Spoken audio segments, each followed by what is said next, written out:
안녕하세요. 주진아입니다. 제가 2023년도쯤에 200만원 나의 월급 사용법이란 영상을 찍었었는데요. 오늘은 그 업데이트 버전입니다. 250만원 월급 사용법 시작할게요.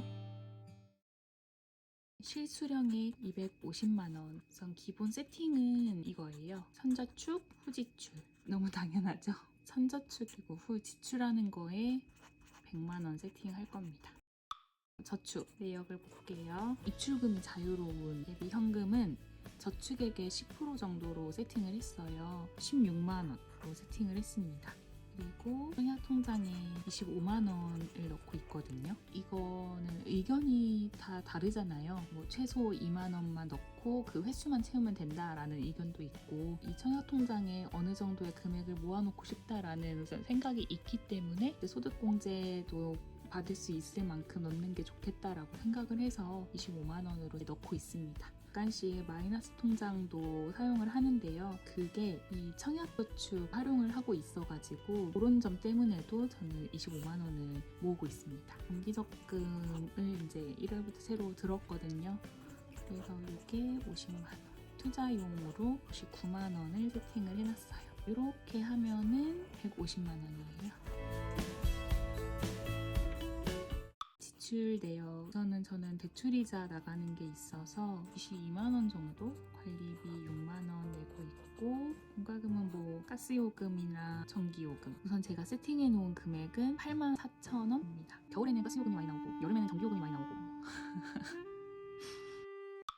저는 집에서 요리를 하지 않거든요. 근데 이 가스레인지를 쓰지 않게 된 이유 중에 하나가 요금이 많이 나와서 그랬던 것도 있기는 하거든요. 그럼에도 불구하고 어쨌든 난방을 떼게 되면은 가스요금이 진짜 많이 나와요. 그리고 휴대폰 요금, 알뜰 요금제를 쓰고 있어서 11,000원입니다. 가끔씩 데이터를 조금 오버해서 쓰면은 10,000원 정도가 더 플러스돼서 나오기는 해요. 근데 보통 요 안에서 다 쓰고 있어서 휴대폰 요금은 좀 저렴하게 나가는 편입니다. 부모님 보험 나가는 게 있어가지고 물면 한 67,000원 정도. 그리고 이번에 경조사비랑 자기개발비를 새로 세팅을 했어요. 경조사비는 1과 2로 나눠서 1은 이제 부모님 관련, 2는 지인 관련으로 쓰려고 나눴거든요. 5만원, 10만원으로 세팅해놨습니다. 지인 같은 경우는 저는 친하든 친하지 않던 간에 기본으로 다 10만원씩 했거든요. 예전에 친구들이랑 그 얘기를 나눈 적이 있었는데, 사실 제가 얼마를 하든 받는 사람이 금액을 작다고 느끼면은 그건 작아지는 거잖아요. 저는 20만원이 큰 돈인데 3만원을 했을 때도 있었고, 보통 5만원 한다고 하죠. 이렇게도 할 수 있다고 생각하거든요. 근데 요즘 기준치가 많이 높아진 것 같아요. 그래서 이거밖에 안 했어? 라고 하는 사람들이 오히려 많고, 그런 감정적인 실랑이를 하고 싶지 않아서 어색한 사이든 뭐 그런 거 그냥 다 따지지 않고 그냥 경조사다 그러면은 10만원 하는 편이고요. 결혼식 같은 데 갔을 때 저는 사실 사진도 잘 찍지 않았고 축의금을 내면서도 방명록을 잘 챙기지 못하고 쓰지 못한 적이 많거든요. 그러니까 제가 낸 돈들을 다시 회수할 수 있겠다라는 생각이 들지 않아요. 그래서 그냥 없는 돈, 그 순간을 축하하는 돈으로 사용한다는 데 의미를 두고 있습니다. 부모님 관련된 경조사비는 부모님 관련해서 쓸 수 있는 그런 돈을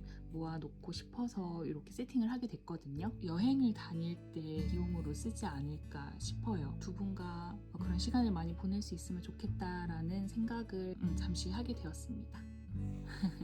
조금 수다가 길었죠? 넘어갈게요.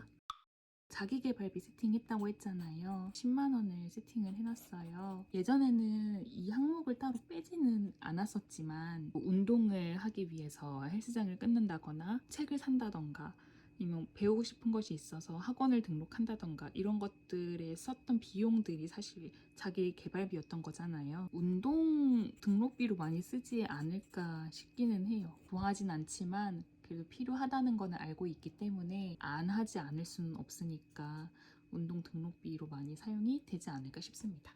직장을 다닐 때에 필요한 금액을 직장 경비로 뺐거든요. 교통비가 있을 거고 점심 식대가 필요하고 그래서 커피값을 따로 뺐습니다.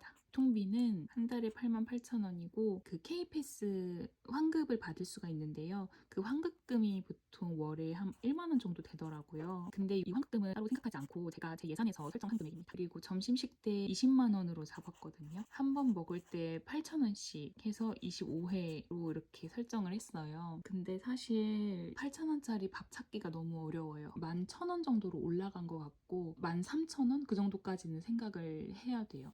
그런데 8,000원으로 설정을 해놓은 거는 쓸 수 있는 돈은 100만 원으로 한정을 해놨고 줄일 수 있는 거는 제가 먹는 거 이 식대에서 사실 펑크가 많이 나는 거거든요. 근데 안 먹고 살 수는 없고 그리고 커피값을 제가 따로 뺐는데 테이크아웃하는 그 커피 그 행위를 함으로써 기분 전환의 효과도 저는 없거든요. 그리고 스트레스 받을 때 커피까지 먹지 못한다는 거는 정말 저한테 너무나 큰 스트레스로 다가오기 때문에 조절하기 위해서 이 커피값을 따로 뺐고 한 달에 2만 원으로 설정을 해놨어요. 컴포즈나 메가커피, 메머드, 아이스 아메리카노를 기준으로 이제 한 10번 먹겠다 이렇게 해가지고 2만 원으로 세팅을 해놨거든요.